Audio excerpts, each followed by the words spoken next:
What's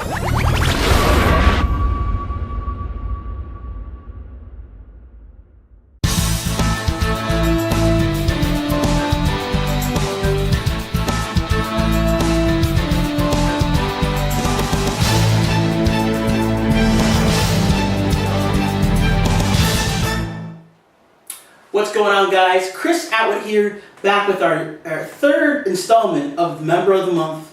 I'm really excited. Once again, I really love doing this because I get to hang out with some of my good friends, get to talk to them about what they do and about just about their DJ career. And this is really special to me because George, this is, by the way, our Member of the Month, Jorge Vincentty. How's it going, NJDJN? And George is one of the guys that actually kind of brought me up in this game. He actually showed me a bunch of tips and really kind of refined my art of emceeing. So I'm really excited to be here. Congratulations. As I am, Chris, as I am. Awesome, awesome. So I guess to know a little bit more about you, this is just for people to know more about you and LJ Productions, the beast that you work with. I guess personally, where did you grow up? Funny enough, I actually grew up in this very town, Belleville, but as I graduated, I was like, you know what, I'm done with this town, I'm going to move, and I spent a lot of time away from here, and it turns out that I'm now back in Belleville every single day of my life. This is where I work, even if I'm not doing a gig, I find myself here back in Belleville, so I'm right now working in my old hometown. Very cool, very cool, very cool. So before you became the DJ, or what did you think of growing up? What were you going to become? What was your career path? Funny enough, I always wanted to be a teacher. That was my thing. I wanted to be a history teacher. Way back when I was like, I want to come back to this town and be a teacher. And then as I grew older, it was not for me. Yeah. And I even actually attempted it. I went out there to do it, but I saw a lot of bureaucracy involved in the teaching profession. There was a lot of I don't want to say shackles put down, but it's very militaristic in the chain of command and when your job is really about, you care about kids and you want to teach them and make them better people, there's usually some other element there that stops you from being like what you want to be. So that just turned out not to be the path I wanted to go. Cool. So then eventually you decided not to become a teacher, and then.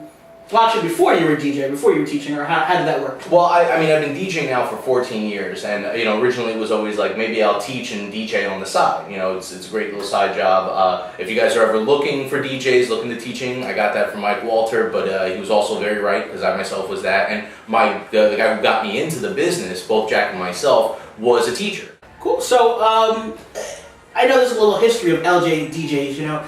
I guess with George, there's kind of like the first period and the second period. Right? Yeah. First period, a little younger, so we're going to kind of skip that because I think the new generation of LJ DJs is definitely taking off. You guys are known for DJ of the Year this year. So I guess talk to us about how this started, very shortly, the LJ, the second season. Tell us a little about the company and everything about LJ DJs and your part in that. Madness. As Chris pointed out, there was a time, a pre and post George, where George actually wasn't DJing for a while. I was out there in the world, trying my hand at a lot of different jobs, and what's great about it is I think that portion, that experience I had away from the business, I was able to bring back into it. Because, if you're just stuck doing one business for years, yes, you'll see the evolution, but that's still what is DJing. So I was lucky enough to experience so many other different venues and bring that into now this second generation of LJ Productions. I came back fully on board in October of 2009.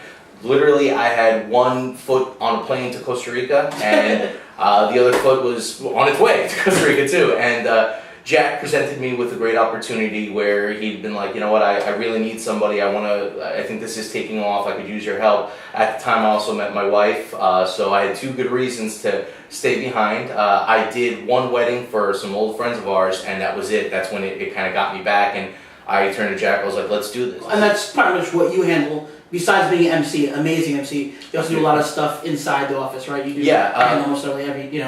Yeah, that's actually, I'm the manager. I actually not only manage LJ Productions, but I'm manager of Jack Bermeo. He's a guy whose entertainment is always on his mind, and there's this overall picture that's, he really built this baby while I was gone. All right, so, you work for this monster, LJ Productions, and, Jack Bermeo, if anyone knows him personally, I know him for a long time. He's a character. You know, I mean, yes. he does introductions with a chimp. I mean, just this Blue guy. tuxedo. Have you seen the blue tuxedo? Blue tuxedo weddings for your wedding. Exactly. Your wedding. Hey, George. It's always unpredictable, and of course, Hey, everyone. the most unpredictable element of George in productions. Hi, George. Just curious, did you ever get those TPS reports? Ladies and gentlemen, DJ of the year, DJ Times DJ of the year, Mr. Jack Burmy in the building. That's me. That's me. Gee golly willikers. George, about those reports, did you ever email me across the room? I did. And the coffee's ready for you. The chair has been fluffed up for DJ of the year. Remember, the rose petal path is what directs you to your desk. And your golf clubs have been shined, sir. What was that, Chris? Thank you, Jack Burmy. Okay, great. Perfect. I guess the next part is there's a lot of young guys, whether it be NJDJN or just DJ. I mean, there's a lot of 13-year-old DJs. What advice would you have as going from a 16-year-old DJ to where you are now, going from a guy who does Sweet 16s and basement parties to doing huge events in DJ year? What advice would you have to a newcomer? Sure. Actually, at this point, I want to point out a couple newcomers that have impressed me. And no lie, Chris mentioned in the beginning that we go back a long way. There's MCs now that have impressed me that I haven't kind of felt like that since I first saw Chris pick up a microphone. I remember it was a camp job, and I looked at this kid who had just done a few gigs with a couple DJ companies. I won't mention them. Rafi. Rafi, yes. Yeah. Oh, yeah. Dr. Cachadorian, right? Yes. A DJ into a doctor. Yeah, He just changed the J for the R, right on Rafi. But I mean, seeing where you've grown from that and seeing just the natural ability you had, I remember thinking, I can't wait to see this guy in 10 years. And I mean, 12 years later, you are one of the best MCs, here in Jersey. So, but I see that talent now in guys like Vincent from Hurricane Production, Rocket Entertainment, Adam Hirschhorn. I'm a big fan of all those guys. All of them, Brad Gertz. I mean, seeing that young energy there, I think there's a real future for the industry here. The biggest pitfall, I will say, in this business, without a doubt, is ego. The best advice I could say is keep it in check, and it's hard because this business, I mean, at the end of every party, what do we get? You did awesome, you're the best, you're the greatest. Yeah, we had a lot of compliments, and obviously that's going to feed our ego. But we have to remember that once it's all shut down, we're still humans, and that goes into our everyday conversations with our family, our friends, and most importantly, the colleagues.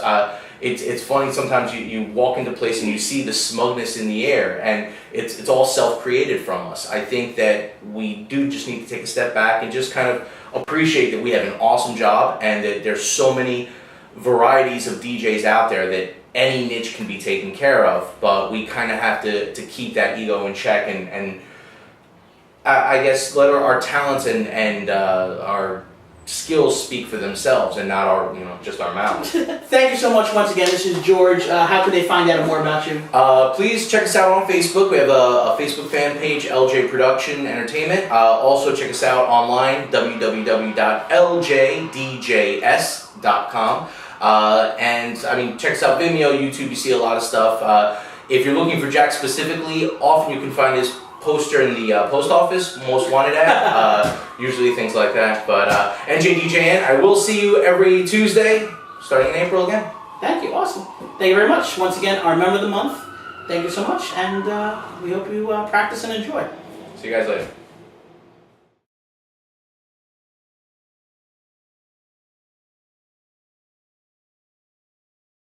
What was that, Chris? Thank you, Jack Burmy. Okay, great. Perfect. Yeah, there we go. You want to do that? Oh, yeah. Oh, am I done? That's it. You're done. Thank you very much for reporting in. Chris, it was great. Great, Chris. Thank you very much.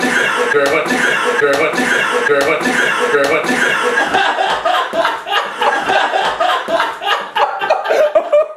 Oh, that was good. Bastard. I just slapped him. You didn't. I saw it. Yeah. And that'll be on there.